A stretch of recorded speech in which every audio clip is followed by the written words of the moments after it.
Assalamualaikum warahmatullahi wabarakatuh. Yang saya hormati Ibu Dahlia Ninepa, SSMPD selaku dosen pengampu mata kuliah Manajemen Sekolah Dasar dan teman-teman yang saya banggakan.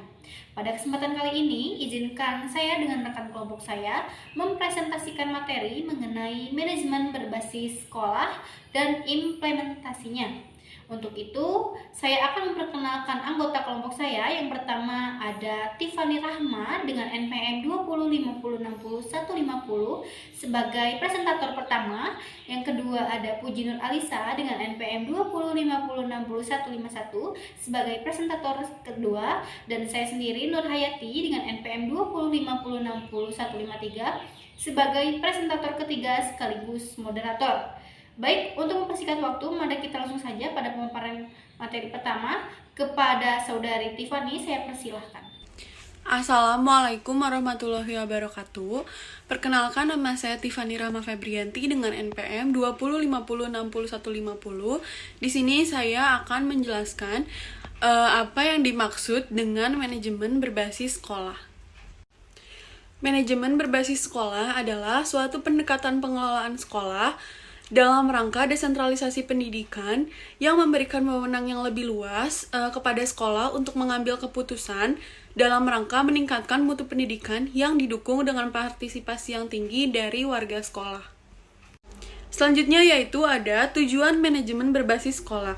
Yang pertama, meningkatkan mutu pendidikan melalui peningkatan kemandirian, fleksibilitas, partisipasi, keterbukaan, kerjasama, akuntabilitas, sustainabilitas, dan inisiatif sekolah dalam mengelola, memanfaatkan, dan memberdayakan sumber daya yang tersedia.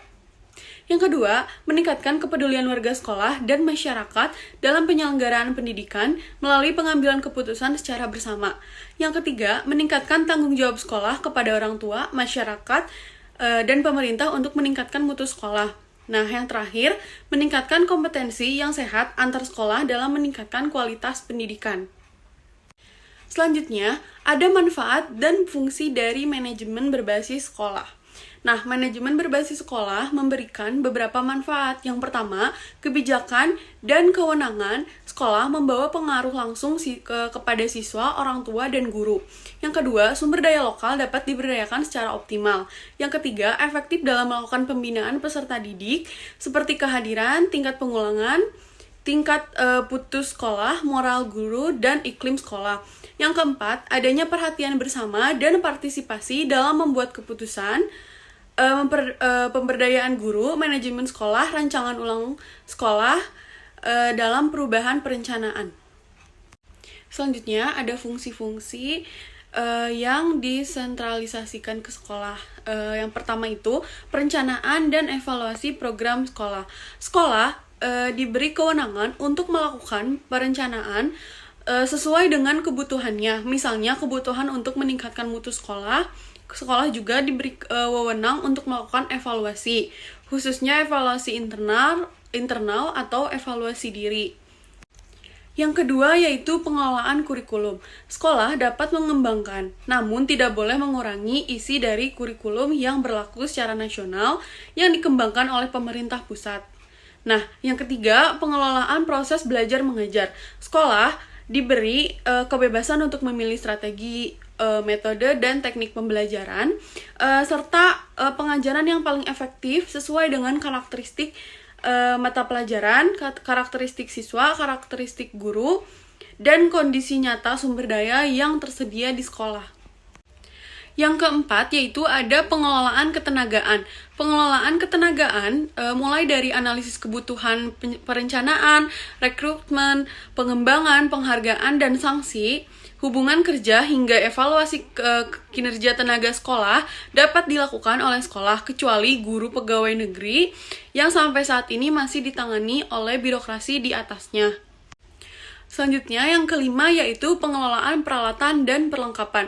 Pengelolaan fasilitas seharusnya dilakukan oleh sekolah mulai dari pengadaan, pemeliharaan, dan perbaikan hingga pengembangannya. Hal ini disadari oleh kenyataan bahwa sekolah yang paling mengetahui kebutuhan fasilitas baik kecukupan, kesesuaian, dan kemutahirannya, terutama fasilitas yang sangat erat kaitannya dengan proses belajar mengajar. Yang keenam yaitu ada pengelolaan keuangan. Nah, pengelolaan keuangan terutama pengalokasian atau penggunaan uang sudah sepantasnya dilakukan oleh sekolah. Sekolah juga harus diberi kebebasan untuk melakukan kegiatan-kegiatan yang mendatangkan penghasilan sehingga sumber keuangan tidak semata-mata tergantung kepada pemerintah. Baik, sekian yang dapat saya sampaikan. Mohon maaf apabila ada kesalahan. Assalamualaikum warahmatullahi wabarakatuh. Assalamualaikum warahmatullahi wabarakatuh. Perkenalkan, nama saya Puji Nuralisa, NPM 20506051. Di sini saya akan melanjutkan materi yang selanjutnya, yaitu konsep dasar manajemen berbasis sekolah. Manajemen berbasis sekolah dapat didefinisikan sebagai model manajemen yang memberikan otonomi lebih besar kepada sekolah dan mendorong sekolah untuk melakukan pengambilan keputusan secara partisipatif untuk memenuhi kebutuhan mutu sekolah atau untuk mencapai tujuan mutu sekolah dalam kerangka pendidikan nasional.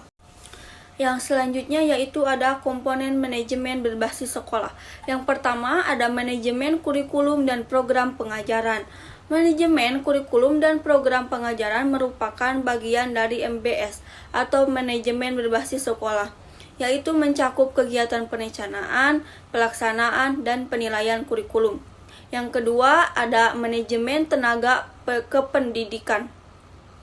Manajemen tenaga kependidikan bertujuan mendayagunakan tenaga kependidikan secara efektif dan efisien untuk mencapai hasil yang optimal namun dengan kondisi yang menyenangkan. Yang ketiga ada manajemen kesiswaan.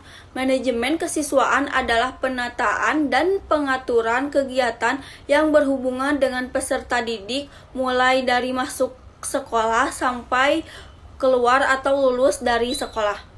Yang keempat ada manajemen keuangan. Pelaksanaan manajemen berbasis sekolah menuntut kemampuan sekolah dalam merencana, melaksanakan, dan mengevaluasi serta mempertanggungjawabkan pengeluaran dana secara transparan kepada masyarakat dan pemerintah. Kelima yaitu ada manajemen sarana dan prasarana. Manajemen sarana dan prasarana pendidikan bertugas mengatur, menjaga sarana dan prasarana pendidikan agar memberi kontribusi secara optimal dan berarti pada pengelolaan pendidikan. Yang keenam ada manajemen hubungan sekolah dengan masyarakat. Hubungan sekolah dan masyarakat merupakan sarana yang sangat berperan dalam membina dan mengembangkan pertumbuhan pribadi siswa di sekolah. Yang ketujuh yaitu manajemen pelayanan khusus lembaga pendidikan. Manajemen layanan khusus meliputi manajemen perpustakaan, kesehatan, dan keamanan sekolah. Karakteristik manajemen berbasis sekolah. Manajemen berbasis sekolah memiliki karakteristik yang perlu dipahami oleh sekolah yang akan menerapkannya. Sekolah yang ingin berhasil dalam menerapkan manajemen berbasis sekolah harus memiliki karakteristik. Karakteristik manajemen berbasis sekolah bisa diketahui antara lain dari bagaimana sekolah dapat mengoptimalkan kinerja organisasi sekolah atau input, proses kegiatan belajar mengajar atau proses, pengelolaan sumber daya manusia, administrasinya atau output. Implementasi manajemen berbasis sekolah. Implementasi manajemen berbasis sekolah atau MBS pada hakikatnya adalah pemberian otonomi yang lebih luas kepada sekolah dengan tujuan akhirnya meningkatkan mutu hasil penyelenggaraan pendidikan sehingga bisa menghasilkan prestasi yang sebenarnya melalui proses manajerial yang mapan. Melalui peningkatan kinerja dan partisipasi semua stakeholdernya, sekolah pada semua jenjang dan semua jenis pendidikan dengan sifat otonomistiknya tersebut akan menjadi suatu instansi pendidikan yang organik, demokratik, kreatif, dan inovatif serta unik dengan ciri khasnya untuk melakukan pembaruan sendiri. Selanjutnya, saya akan menjelaskan mengenai permasalahan dalam penerapan manajemen berbasis sekolah. Tentang adanya kebijakan desentralisasi dalam dunia pendidikan, masih terdapat beberapa permasalahan yang terjadi pada saat penerapannya. Yang pertama itu karena faktor kesiapan mental.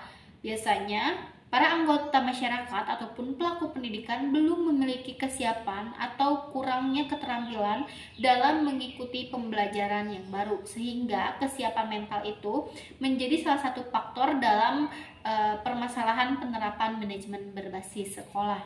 Permasalahan lainnya seperti kurangnya sumber daya manusia atau SDM dan juga sumber dana. Jika ditinjau dari permasalahan SDM, ini berkaitan dengan kurangnya profesional, baik itu pelaku pendidikan seperti guru ataupun dosen.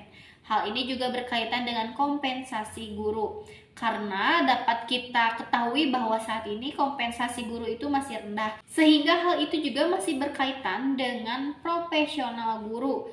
Rendahnya kompensasi guru itu menjadi suatu alasan seorang guru tidak mampu mengedepankan profesionalnya atau mengutamakan skillnya dalam mengembangkan pembelajaran di era baru.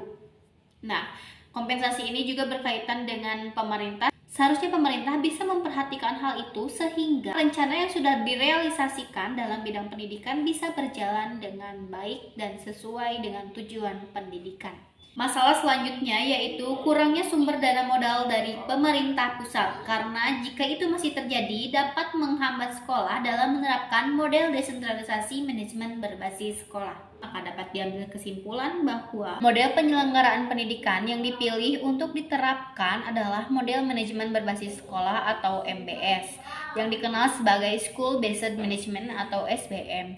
Sebagai upaya pelimpahan kebijakan, penerapan model MBS diharapkan mampu menjadikan kepala sekolah, guru, peserta didik, dan wali murid mempunyai kontrol yang lebih besar terhadap kegiatan belajar mengajar di dalam dunia pendidikan ataupun sekolah. Cukup sekian presentasi dari kelompok kami. Dengan harapan apa yang telah kelompok kami sampaikan hari ini, teman-teman bisa memahaminya dengan baik. Kami juga mengucapkan terima kasih kepada teman-teman yang sudah menyimak dan juga mendengarkan presentasi pada pertemuan kali ini. Semoga bisa bertemu di lain kesempatan. Wabillahi taufiq wal hidayah. Wassalamualaikum warahmatullahi wabarakatuh.